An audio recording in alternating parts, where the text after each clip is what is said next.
Hey guys, GT Machine here. Going to do some work on the Panamera. It actually turned out it was supposed to rain today, but it's nice and sunny out. I'm going to try to see if I can get my steering wheel installed before it starts raining again. So let's go ahead and get started. I'll get the car cover off the car, and we'll go ahead and get the steering wheel changed out. All right, so here's the steering wheel I got. Nice, clean, used one from eBay. Mine's got a lot of wear on it, just from not being taken care of properly, and then everything's in good condition here. I cleaned the leather up and everything looks good.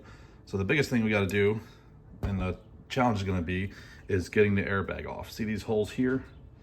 Those are the airbag holes where you got to get in and release the airbag so you can get the steering wheel off.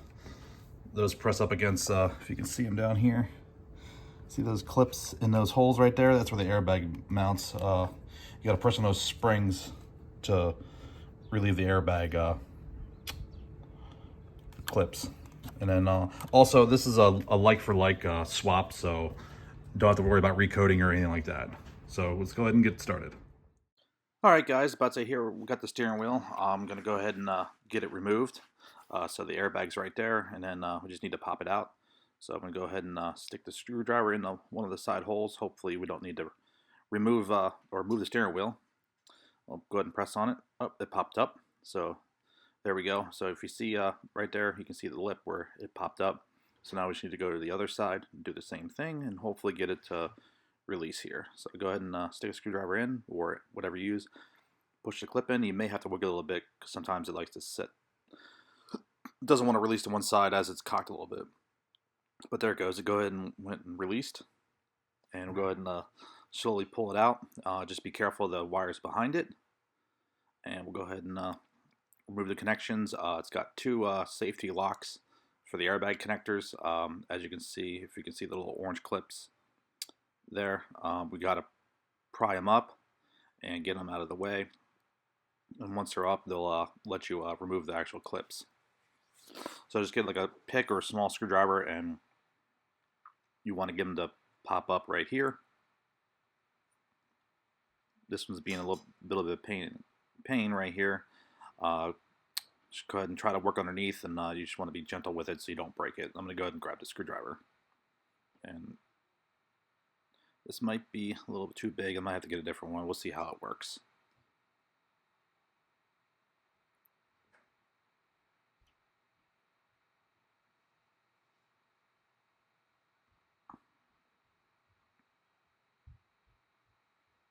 All right.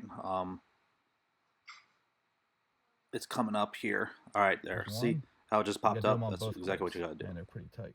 So I'm going to go ahead and do the second one. Oh, that one came up real easy. So now once it's out and they're released, now we can go ahead and pull the connectors out. What you want to do is just pry them up evenly on each side, and then they'll just come right out. Remove the clips and then pull the connectors. What's happening is those clips will engage the shorting bars. That way there's no issues with any of the wiring.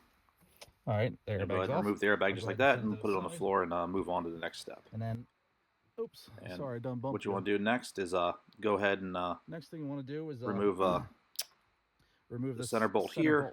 We need to get tools for that. That's a triple square, and then also remove the connector. All right, go ahead and remove the airbag connector here. What you want to do, there's a green lock tab in there. You want to pull it up and unlock the connector. That way we can back it out. Got it popped up, so go ahead and pull the connector off, and it just slides right off. That green lock tab keeps it locked in. And then next we want to do is remove the triple square bolt. And we go ahead and see what size is it. M10? Nope. Go next size up, and let's see if it's an M12. Yep, that's the right size, M12. So we go ahead and get the wrench set up, and got an extension on there so we don't damage the steering wheel or anything else. Put a 1/2-inch drive on it, and make sure to keep the car on the ground. That way you don't have to worry about the steering wheel or the wheels moving. And then slowly try to loosen it, and it just loosens. And then just keep backing it out.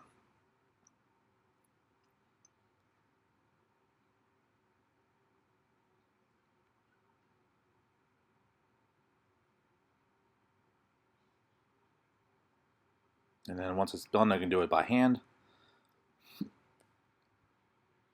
Just remove the bolt, Go ahead and check to see there's alignment tabs behind it, as you see here with my finger. You want to make sure that they're lined back up when you put it back in, and then we'll go ahead and take the wheel off. I'm going to go ahead and put the bolt back in a couple threads, just to make sure if we need to unseat the wheel, we don't hit ourselves with it. So go ahead and put the bolt back in a couple threads,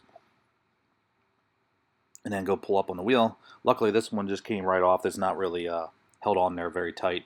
But sometimes they are. You got to rock it side to side, and that'll release it. And then you can pull the bolt up.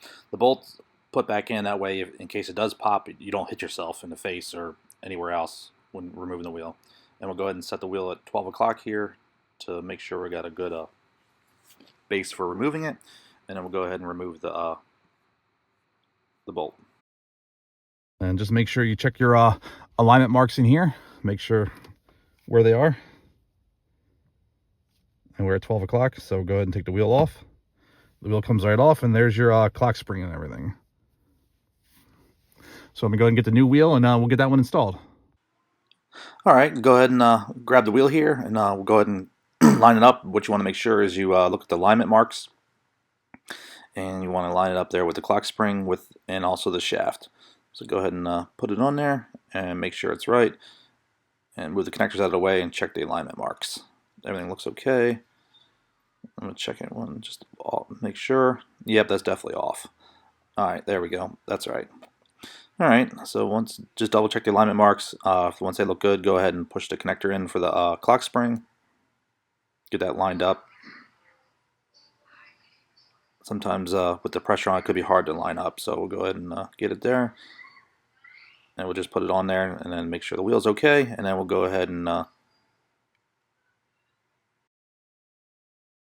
Right, alignment dowels are good, so we'll go ahead and put the bolt back in.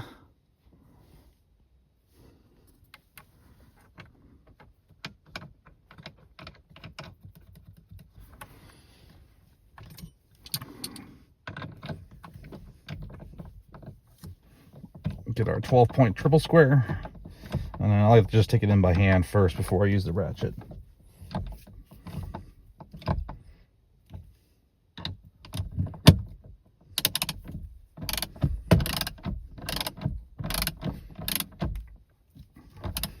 And then once it's ready to be tightened, I like to put my knees up on the wheel, hold the wheel, and just tighten it like that. Oh, that was close. Almost damaged my leather. Dropping tools. You gotta be careful. All right, so once that's in, make sure we lock in, and then make sure you gotta push the green clip in. Here, let me see if I can show it to you guys.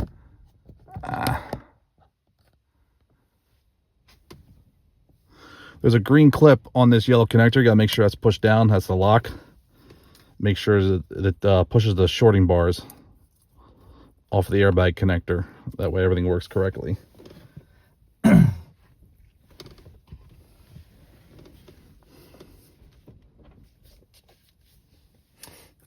And then the airbag connectors are color coordinated, so only go into they go in one way and on one side of the airbag. So let's just get these connected here. Let's see where the cutout is.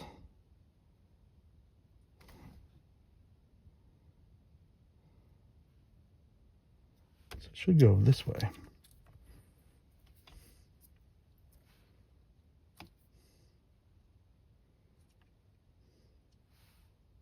Oh no, it goes up this way. There we go. There's one.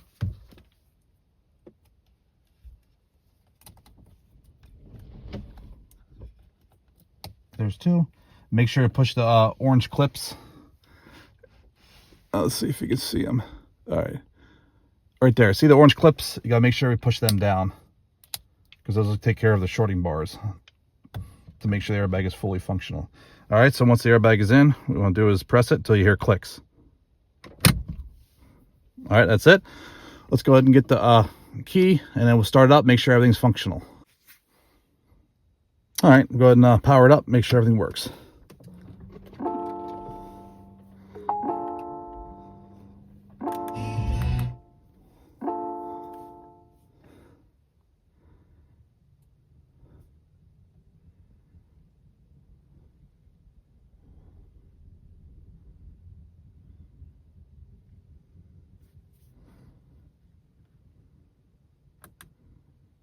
All right, the multi-function switches seem to be working. Going through the menus all right. It's mad about the airbag for some reason. We'll go ahead and get the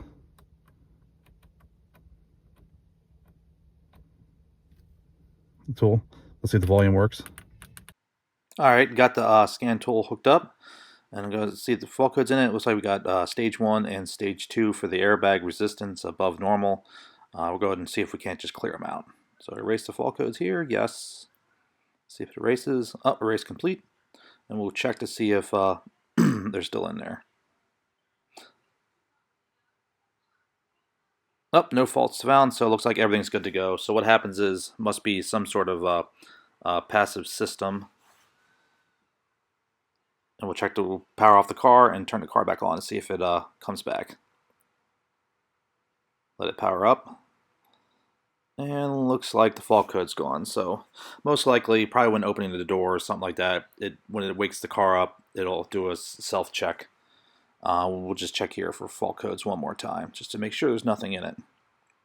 Yep, nothing in it. So it looks like when I had the airbag unplugged and just opening and closing the door, when it, I guess, powers up the car somewhat to get your audio going and then to wake up the car, it does some sort of passive check with the airbag, and with them being disconnected, that's why we set the fault codes, and then that's why we were able to clear them. So don't worry about it. But say, so if you can want to avoid this, you can take off the battery terminals together, but you'd be dealing with a lot more other stuff. It's just easier to have a scan tool and just clear them out. So let's go ahead and get this video wrapped up here.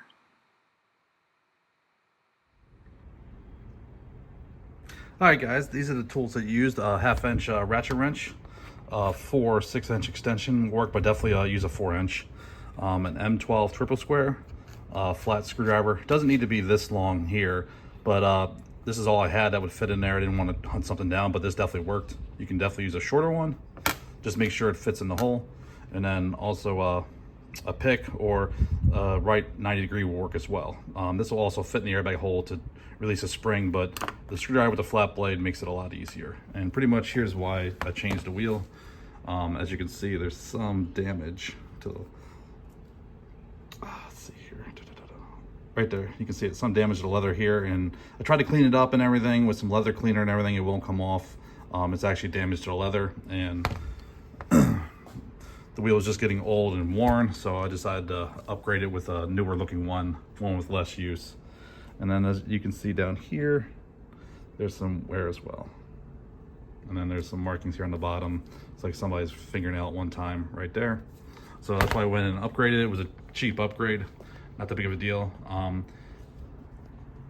The biggest thing you got to watch out for is if you do an upgrade to the heated steering wheel, you definitely got to do some coding, and I think you have to change a module. Not 100% sure, haven't looked into that yet, but just make sure when you're doing it, you make sure you reset and push down all the safety clips for the airbag modules and also the clock spring. That was a pretty simple upgrade there, guys. Thanks for watching. Pretty much took all about 20 minutes. If you liked the video, like and subscribe. Thank you.